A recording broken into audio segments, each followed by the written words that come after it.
할렐루야. 우리 주 예수 그리스도의 은혜와 평화가 이 예배 자리에 함께하는 여러분의 삶 가운데 가득하게 되시기를 주님의 이름으로 간절히 기원드립니다. 오늘 말씀의 제목을 같이 한번 읽어볼까요? 우리 말씀의 제목 함께 읽겠습니다. 시작. 나는 그리스도인입니까? 여러분 묻고 싶습니다. 나는 그리스도인입니까? 여러분은 그리스도인이십니까? 여러분 그리스도인이라면 어떤 사람을 이야기합니까? 그리스도인이라면 교회를 다니는 사람을 이야기하는 것이 아닙니다. 교회를 다니는 종교적인 행위를 하는 사람을 그리스도인이라 말하는 것이 아니라요, 예수님을 나의 주라, 나의 그리스도라 고백하는 사람들, 그 사람들이 바로 그리스도인입니다.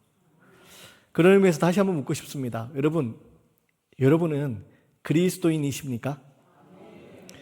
그 아멘의 고백이 여러분 영혼 깊은 곳에서 울려 퍼지는 고백이 되어서 여러분들이 예수님을 나의 주라 고백하며 내 삶의 모든 것, 내 삶의 주인이 예수님임을 인정하며 살아갈 수 있는 믿음의 삶이 되시기를 간절히 부탁을 드립니다.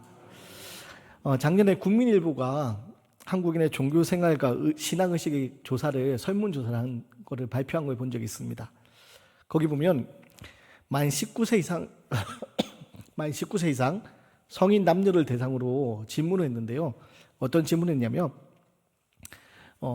당신은 종교가 있습니까? 없습니까? 라는 질문을 했습니다. 단순히 이제 기독교에 한정시킨 것이 아니라 종교를 가지고 있습니까? 종교를 가지고 있지 않습니까? 라는 질문을 했는데 만 19세 이상 성인 남녀 중에서 자신이 종교가 있다라고 대답한 사람이요 37%밖에 되지 않는다는 그런 답변이 나옵니다. 그리고 없다, 나는 종교가 없다라고 대답한 사람이 63%나 된다는 그런 대답이 나왔더라고요. 물론 여러 가지 설문조사에 따라 오차 범위가 있을 수 있지만 여러분 의외로 많은 사람들이 자신이 종교가 없다라고 생각하면서 살아간다는 겁니다.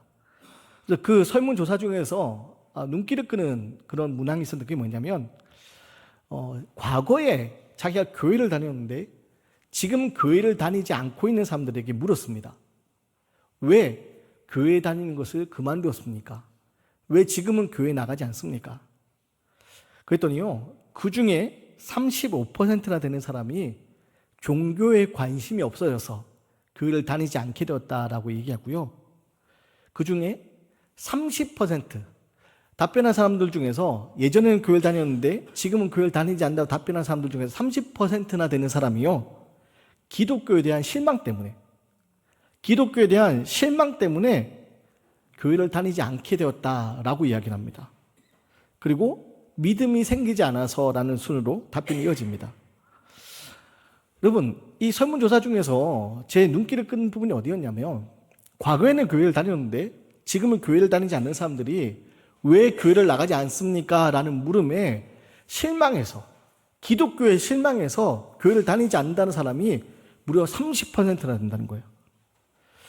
여러분, 이 30% 되는 이 수치에 대해서 우리가 진지하게 아주 심각하게 한번 고민을 해봐야 됩니다. 말씀 준비하면서 예전에 어르신들이 들려주셨던 이야기가 생각이 났어요. 요즘에야 연애하고 결혼하는 것이 일반적이지만 예전에는 연애하고 결혼하는 것도 있었지만 그렇게 선을 보고 결혼하는 경우가 많았잖아요.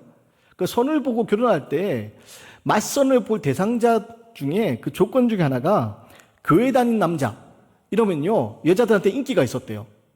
왜냐하면 교회 다닌 남자라면 술 마시지 않을 것 같고 담배 피지 않을 것 같고 노름하지 않을 것, 도박하지 않을 것 같고 뭔가 정직하게 살 것 같고, 그래서 예전에 그 어르신들이 하는 이야기를 곰곰이 생각해 보니 교회 다닌 남자 하면 그 맞선 상대로서 이 보너스 인기가 있었다는 거예요.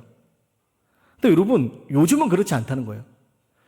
요즘 어떤 이야기까지 제가 들었냐면요, 기독교에 대한 인식이 워낙 안 좋다 보니 소개팅 같은 거 젊은 사람들이 할 때, 그 소개팅 할 때 조건 중에 하나가 교회 다니지 않는 사람, 이런 조건을 다는 경우도 있다는 거예요. 교회 다니는 사람이라면 뭔가 자기에게도 종교를 강요할 것 같고 같이 교회 나가자고 할 것 같고 그게 서로 불편해질 것 같아서 교회 다니지 않는 사람이 소개팅을 하게 되는 그런 상대방에 대한 조건으로까지 이야기된다는 거예요. 기독교에 대한, 교회에 대한 인식이 워낙 안 좋다 보니 생겨나는 그런 세태인 것 같은데요.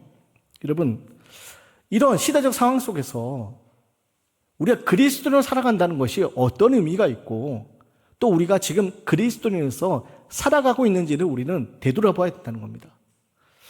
여러분, 다시 한번 묻고 싶습니다. 여러분 그리스도인입니까? 예수님을 정말 나의 주라 고백하는 삶을 살고 있습니까? 교회 예배 드릴 때만 그리스도입니다라는 대답에 아멘 하지만 막상 교회 밖에 나가서는 전혀 그리스도인답지 않게 세상 사람들과 아무 차이 없는 모습으로, 때로는 더 심한 모습으로 그렇게 사람들 앞에 살아가고 있는 거 아닙니까? 그러다 보니 기독교에 대해 실망하는 사람들이 생겨나고 그로 인해서 교회를 떠나는 사람들이 생겨나는 거 아닙니까? 여러분, 그리스도인이란 말은 앞서 얘기한 것처럼 예수님을 나의 주님이라고 고백하는 사람들이 그리스도인입니다. 여기서 말하는 주님이라는 말은요, 헬라어로 큐리오스라는 말을 사용하는데요, 이것은 나의 모든 것을 소유한 분, 그분이 바로 주님, 큐리오스라는 뜻입니다. 우리가 오늘날에야 예수님이 나의 주님이시다 라고 고백하는 것이 크게 어려운 일은 아니지만 사실 초대교회 때는요, 예수님을 주님이라고 고백하는 것은 엄청난 믿음이 요구되는 것이었습니다. 왜냐하면 당시 시대적 상황 가운데서 당시 그 세상을 지배하고 있는 나라가 어느 나라냐? 로마입니다. 로마의 황제, 이 로마의 황제가요, 그 로마의 아래에 있는 사람들에게 자기를 뭐라고 부르라고 했냐면 큐리오스, 주님이라고 부르라고 고백한 겁니다. 황제 숭배 작업을 통하여서요, 자기가 신의 아들로 여겨지면서 그 사람들에게 자기를 숭배하도록 그런 정책을 폈습니다. 그래서 큐리오스, 로마 황제가 세상의 중심으로 로마에 있는 모든 그 백성들이 자기의 것이라 소유하게 자기의 것이라 생각하면서 자신을 주님이라고 고백하게 그렇게 시켰던 겁니다. 문제는 우리 기독교인들에게, 우리 신앙의 선배들, 초대교회 교인들에게 이 로마 황제에 대해서 큐리오스, 주님이라고 고백하는 것을요, 할 수가 없는 겁니다. 왜냐? 우리 신앙의 선배들에게 있어서 주님은요, 단 한 분, 누굽니까? 예수님밖에 없었던 겁니다. 예수님이 나의 주님이신데 로마 황제에게 주님이라는 그 똑같은 단어, 큐리오스라는 그 단어를 고백하는 것을 우리 신앙의 선배들은 할 수가 없었던 겁니다. 결국 이로 인해서 어떤 일을 겪게 되느냐? 우리 믿음의 선배들은요, 로마 황제가 자신을 주라 부르는 것을 거부합니다. 우리는 예수님만이 나의 주님이기 때문에 당신을 주님이라 부를 수 없습니다. 거부하고 이로 인하여서 엄청난 박해를 받게 됩니다. 엄청난 핍박을 받게 됩니다. 이처럼 여러분, 우리 신앙의 선배들은요, 예수님을 주님이라 고백하는 그것은요, 그냥 오늘날처럼 쉽게 말로 할 수 있는 것이 아니라 삶의 결단, 자신의 목숨을 걸고 고백하는 믿음이 요구되는 것이었습니다. 그리고 이렇게 믿음으로 예수님을 주님이라 고백하면서 로마 황제에 대해서 주님이라 고백하지 않는 그리스도인들을 당시 사람들은 이해하지 못했습니다. 아니, 로마 황제에게 주님이라고 말하는 게 뭐가 그렇게 어려워서? 아니, 실제적으로 지금 이 나라를 다스리는 게 로마 황제인데 그 황제가 주라 부르라고 했으니까 주라 부르는 거 된 거 아니야?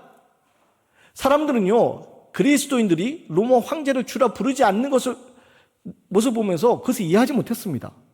그게 뭐가 어렵다고? 한사코 굳이 예수님만이 주님이라고 그렇게 고백하는 게 이해하지 못했습니다. 당시 사람들 눈에는요, 예수님을 주님이라고 고백하며 살아가는 그리스도의 모습이 아주 특별해 보였습니다. 달랐습니다. 자신과 달랐기 때문에 이해를 할 수 없었습니다. 그래서 때로는 조롱 섞인 말로 도대체 저 사람들은 도대체 뭐 하는 사람들이야? 도대체 그게 뭐가 어렵다고 황제를 주라 고백하지 못하는 거야? 라고 조롱 섞인 말로 비난을 했습니다. 그러면서 어떤 말이 생겼냐면 그리스도인이라는 말이 생긴 겁니다. 안디옥 교회에서 신앙을 가지고 믿음으로 예배하는 사람들, 예수님만이 주님이라 고백하는 사람들, 그들의 모습이 당시 안디옥 지역에 있는 사람들의 눈에 특별하게 보였습니다. 자신과 다르게 보였습니다. 그래서 사람들이 묻는 겁니다. 도대체 저 사람들은 뭐 하는 사람이야? 그래서 이야기 되는 거죠. 그리스도인들이야. 예수를 그리스도로 고백하며 따르는 사람들, 그리스도인들이야. 사랑하는 여러분, 그리스도인이란 말이 바로 이렇게 예수님만이 나의 주님이라고 고백하는 그 믿음의 결단을 통해서 오늘 우리에게 전해지게 됐는데, 여러분 오늘 우리는 어떻습니까? 오늘 우리는 우리의 삶 가운데 예수님이 정말 나의 주님이심을 고백하고 있습니까? 내 삶의 모든 것이 하나님의 주권 아래 놓여 있음을 인정하고 있습니까? 내 삶을 내가 계획하고 내가 노력해 살아가는 것이 아니라 하나님의 절대적인 주권 아래서 하나님이 내 삶을 인도하고 계심을 여러분 믿음으로 고백하고 있습니까? 그 믿음의 고백이 그리스도인이 되는 겁니다. 교회 나와서 예배드린다고 그리스도인 되는 것이 아니고요. 우리가 믿음으로 내 삶의 모든 것이 하나님부터 왔음을 인정하고 내 삶의 모든 것이 하나님의 선한 계획 가운데 이루어져 가고 있음을 인정하고 그래서 나의 모든 것이 하나님의 것임을 인정하며 고백하는 삶, 그게 바로 그리스도인의 삶입니다. 바라기는 오늘 이 예배의 자리에서 저와 여러분 모두가 예수님만이 나의 모든 것이 되심을 고백하며 예수님이 나의 주인 되심을 고백하며 그리스도인으로 살아가는 삶의 모습, 그 능력을 얻을 수 있는 귀한 시간이 되시기를 주님의 이름으로 간절히 기원드립니다. 그런 의미에서 오늘 말씀 보면요, 그리스도인의 특징에 대해서 나옵니다. 그리스도의 특징이 뭐냐? 여러분, 두려움에서 벗어나 살아가는 사람들입니다. 우리 43절 말씀입니다. 43절 말씀 제가 읽어드립니다. 사람마다 두려워하는데 사도들로 말미암아 기사와 표적이 많이 나타나니. 여러분, 로마서 8장 31절 이하에 보면 아주 중요한 말씀이 나옵니다. 사도 바울이 로마 교회에 편지를 보내면서 아주 중요한 말씀을 로마서 8장 31절 이하에 이야기하는데요. 어떤 이야기가 이어지냐? 그런즉 이 일에 대하여 우리가 무슨 말을 하리요? 만약 하나님이 우리를 위하시면 누가 우리를 대적하시오? 만약 하나님이 우리를 위하시면 누가 우리를 대적하리요? 그런데 이어서 말합니다. 누가 우리를 그리스도의 사랑에서 끊을 환난이나 공고나 박해나 기근이나 적신이나 위험이나 칼이라. 그 어떤 것도 그리스도의 사랑에서 우리를 끊을 수 없다라고 얘기하면서 이렇게 이어서 얘기합니다. 우리가 종일 주를 위하여 죽임을 당하게 되며 도살당할 양같이 여김을 받았으나 이 모든 일에 우리를 사랑하시는 이로 말미암아 넉넉히 이기느니라. 사랑하는 여러분, 사도 바울이 로마서에서 뭐라고 얘기하냐면 그리스도인의 삶에 대해서 우리가 그리스도인이라고 해서 이 땅에서 어려움이 없는 삶을 살게 될 것을 이야기하지 않습니다. 어려움이 있다는 겁니다. 예수님을 주라고 고백하며 살아가는 우리의 삶 가운데 어려움이 있다는 겁니다. 심지어요, 나를 위한 것이 아니라 주를 위해 살아가는데도 주를 위해 살아가는 것 때문에 죽임을 당하기도 하며 도살장에 끌려가는 양 같은 취급을 받기도 한다는 겁니다. 그런데요, 바울이 뭐라고 고백하냐면 그러나 이 모든 일에 우리가 당하게 되는 그 모든 일에 우리를 사랑하시는 이로 말미암아 우리를 사랑하시는 이 그 예수 그리스도로 말미암아 넉넉히 이기느니라. 그게 바로 우리 그리스도의 삶이라는 겁니다. 여러분, 사도들이 여러 가지 이적과 표적을 일으키는데 그것이 사람들에게 두려움을 심겨주었습니다. 도대체 무슨 일이나. 근데 여러분, 그 두려움을 심겨주는 그 자리에 우리는 두려움에 떨며 있는 사람들이 아니라 여러분, 우리는 그 기적의 자리에 기적의 증인으로, 기적을 일으키는 그 증인으로 살아가는 사람들, 그게 바로 우리 그리스도인이 되어야 됩니다. 그렇다면 오늘 말씀에 나온 사도들이 누구를 이야기합니까? 이 사도들은요, 예수님을 따라다녔던 제자들을 이야기합니다. 예수님과 함께 했던 제자들을 이야기합니다. 여러분, 그럼 우리 예수님 제자들의 모습 한번 떠올려 보실까요? 예수님의 공생의 기간 동안 하나님의 나라를 선포하시고 하나님의 나라를 이루어 가신 놀라운 일들 앞에서 제자들이 함께 했습니다. 제자들이 예수님의 말씀도 듣고요, 그 기적의 자리에서 그 기적을 경험하기도 합니다. 그런데 여러분, 이 제자들이 예수님이 잡히시던 날 밤 어떻게 했습니까? 제자들이 뿔뿔이 흩어졌습니다. 예수님이 십자가에 달려 돌아가실 때 제자들 어떻게 했습니까? 그 십자가 고통의 자리에 함께 하지 않았습니다. 예수님 좀 잡힐까봐 숨어있던 자들, 그 사람들이 제자들입니다. 심지어 예수님이 부활하셨다는 놀라운 소식 앞에서도 그것을 믿지 못한 채 뿔뿔이 흩어져 각기 제갈 길로 갔던 사람들이 제자들입니다. 왜 그랬을까요? 제자들은요, 두려움이 있었습니다. 예수님이 잡히시는 것을 보고 두려움을 가집니다. 우리도 저렇게 예수님도 잡히겠구나. 우리도 잡히면 예수님처럼 우리도 죽음을 맞이할 수 있겠구나, 십자가에 같이 달릴 수 있겠구나, 그것이 두려워서 제자들은요 뿔뿔이 흩어져 숨어 지냈던 사람들이 제자들입니다. 그런데 여러분, 이 제자들이 어떻게 변화됩니까? 숨어있던 제자들이요 변화됩니다. 오늘 사도행전을 보면요, 오순절 마가의 다락방에서 모여서 기도하던 그들이요 성령을 받고요, 그들이 부활의 증인으로 뛰쳐나와 외치게 됩니다. 두려움에 살아가는 사람들이 아니라요, 이제는 부활을 증언하는 증인의 삶으로 변화되게 됩니다. 예수님이 잡히시던 날 밤 우리가 잘 아는 베드로는요 예수님 부인합니다. 심지어 3번이나 부인하면서 마지막에는 저주하며 부인합니다. 근데 그 베드로가요, 오늘 우리가 읽지 않았지만 사도행전 2장 14절을 보면 뭐라고 나오냐, 베드로가 11사도와 함께 서서 소리를 높여 외칩니다. 유대인들과 예루살렘에 사는 모든 사람들아, 내 말에 귀를 기울이라. 예수님이 잡힐 때는 두려워서 숨어있던 그 베드로가요 지금 부활의 주님을 통하여서, 성령을 통하여서 이제 숨어있는, 두려움 속에 숨어있는 인생이 아니라 길 밖으로 나가서 많은 사람들에게 큰 소리로 외치는 삶이 됩니다. 유대인들과 예루살렘에 사는 모든 사람들아, 내 말에 귀를 기울이라. 여러분, 베드로가 숨어 지냈던 사람이지만 변화된 모습으로, 증인의 모습으로 살아가게 되는 겁니다. 이게 바로 부활의 증인으로 살아가는 우리 그리스도인의 모습이 되어야 되는 겁니다. 사랑하는 여러분, 우리가 그리스도인이라 하면요 바로 부활의 증인으로 살아가는 삶을 이야기합니다. 예수님께서 날 위하여 죽으셨고, 예수님의 그 죽음이 끝이 아니라 예수님이 다시 부활하셨고, 예수님이 부활하셔서 나를 영원한 생명의 자리로 초청하셨다, 인도하셨다, 그리고 그것을 외치며 살아가는 사람들, 그것을 고백하며 살아가는 사람들, 그게 우리 그리스도인입니다. 그렇기 때문에 우리는 두려워하지 않는 겁니다. 우리를 두렵게 만드는 여러 가지 일들이 있죠. 예기치 않던 일들은 마주합니다. 그리고 그 일 앞에서 우리는 연약하기에 두려움에 쌓이곤 합니다. 근데 여러분, 우리가 두려움을 떨쳐낼 수 있는 이유가 무엇입니까? 죽음마저도 이기신 부활하신 주님이 나와 함께 하신다, 임마누엘 함께 하신다 약속하셨고, 우리를 사랑하시는 모든 이로 말미암아 우리가 넉넉히 이기는 이라, 우리를 사랑하시는 이로 말미암아 넉넉히 이기는 능력을 우리가 얻게 되기 때문입니다.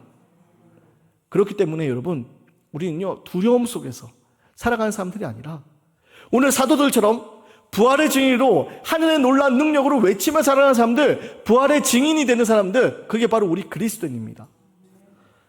오늘 여러분들 두렵게 만드는 일들은 무엇이 있습니까? 그 두려움 앞에 여러분의 마음이 깨어지고 삶이 흔들리는 일들이 있습니까? 여러분, 그 두려움 속에 사로잡혀 있지 마시고 지금 나와 함께 하시는 믿음의 주에 온전케 하신 이를, 예수를 바라보십시오. 그 예수를 바라보시는 말미암아 우리를 이겨내게 하시는, 세상에 넉넉히 이기게 만드시는 그 십자가의 놀라운 능력이 우리 함께 한다면 믿음으로 고백하는 증인의 삶, 그리스도인의 능력을 얻게 되시기를 주님의 이름으로 간절히 기원드립니다. 또 우리 그리스도의 두 번째 특징이 뭐냐? 바로 세상의 법칙이 아니라 하나님 나라의 법칙을 따르는 사람입니다. 세상은요 자기중심적이고 물질적인 가치를 추구하라고 우리에게 끊임없이 이야기합니다. 내가 중요하다고, 이 땅에서 우리가 편안하게 잘 사는 것이 중요하다고 세상 우리에게 끊임없이 속삭입니다. 그런데요, 우리 그리스도인들은 그런 세상의 법칙을 따르는 삶이 아니라 하나님 나라의 생명의 법칙을 따르는 사람들입니다. 하나님 나라의 생명의 법칙은 무엇입니까? 바로 예수님이 보여주셨던 사랑과 희생, 나눔과 겸손을 통해서 이루어지는 하나님 나라입니다. 초대교회는요 바로 그 법칙들을 이루며 살았습니다. 그래서 오늘 말씀 보면요, 믿는 사람이 다 함께 있어 모든 물건을 서로 통용하고, 또 재산과 소유를 팔아 각 사람의 필요를 따라 나눠주며 날마다 마음을 같이하여 성전에 모이기를 힘쓰고 집에서 떡을 떼며 기쁨과 순전한 마음으로 음식을 먹었다라고 얘기합니다. 여러분, 그리스도인들은요 자기의 것만을 움켜잡고 살아가는 것이 아니라 필요에 따라 나누며 함께 살아가는 사람들이 바로 그리스도인들이고, 그 사람들의 모습 통하여서 하나님의 나라가 이루어지는 겁니다. 그렇기 때문에 우리 이 땅 살아가면서 세상의 법칙을 따르는 삶이 아니라 하나님 나라의 생명의 법칙을 따라야 됩니다. 그리고 하나님 나라의 생명의 법칙은 바로 나만을 위해 살아가는 삶이 아니라 다른 이들을 위해 살아가는 사람들, 나눔과 사랑을 통해서 이루어가는 삶의 방식을 얘기합니다. 내 일이 아니라고 다른 사람들의 아픔을 외면해서는 안 됩니다. 다른 사람들의 슬픔도 외면해서는 안 됩니다. 예수님께서 보여줬던 것처럼 우리는요, 그 사람들의 아픔과 슬픔을 함께하는 사람들, 애통하며 살아가는 사람들이 바로 우리 그리스도인이 되어야 됩니다. 사진 한 장 보실 텐데요. 작년 9월에 인터넷에서 큰 화제가 되었던 사진입니다. 작년 9월에 갑작스럽게 폭우가 쏟아질 때요, 지금 사진에 보는 것처럼 갑작스럽게 폭우가 쏟아지니까 사진을 보실 때 오른쪽에 계신 한 어르신이 폐지를 주우면서 리어카를 밀고 계셨는데 갑작스럽게 쏟아진 폭우에 온몸이 다 젖습니다. 주 리어카에 담긴 모든 폐지가 다 젖습니다. 그 가운데 당황하고 있을 때 어떤 일이 벌어지냐, 지금 왼편에 보시면 한 분홍색 우산을 쓴, 작은 우산을 쓴 여자가요, 그 어르신을 씌워주는 겁니다. 사진을 가만히 보시면요, 어르신의 비 안 맞게 하기 위해서 이 여자분의 왼쪽은요, 피에 다 맞고 있습니다. 물건을 산 것도 피에 다 젖고 있습니다. 그런데 이렇게 우산을 씌워주면서 가게 된 거, 그것이 기자의 눈에 띄어서 화제가 되었습니다.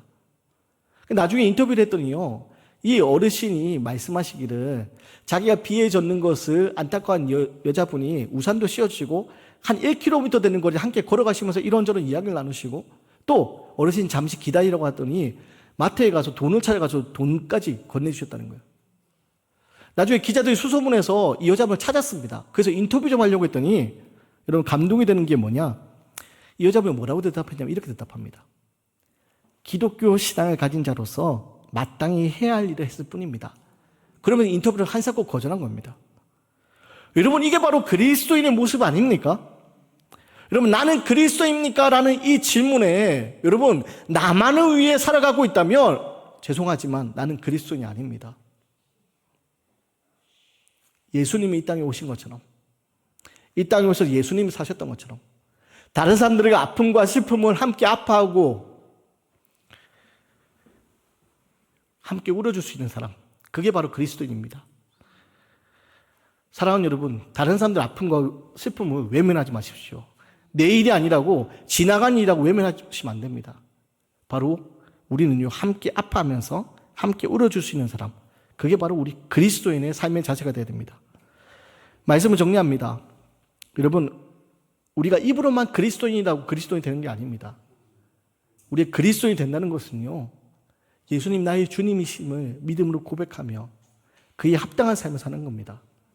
내 삶이 내 안에 있는 것이 아니라 하나님 앞에 속해 있고 내 모든 것이 하나님께도 왔음을 기억하고 하나님의 합당한 사람으로 세상 가운데 두려워하는 것이 아니라 지금 두려운 가운데 있다 할지라도 이 모든 일에 넉넉하게 이기게 만드시는 그 십자가의 능력으로 살아가는 사람들, 그게 바로 그리스도인입니다.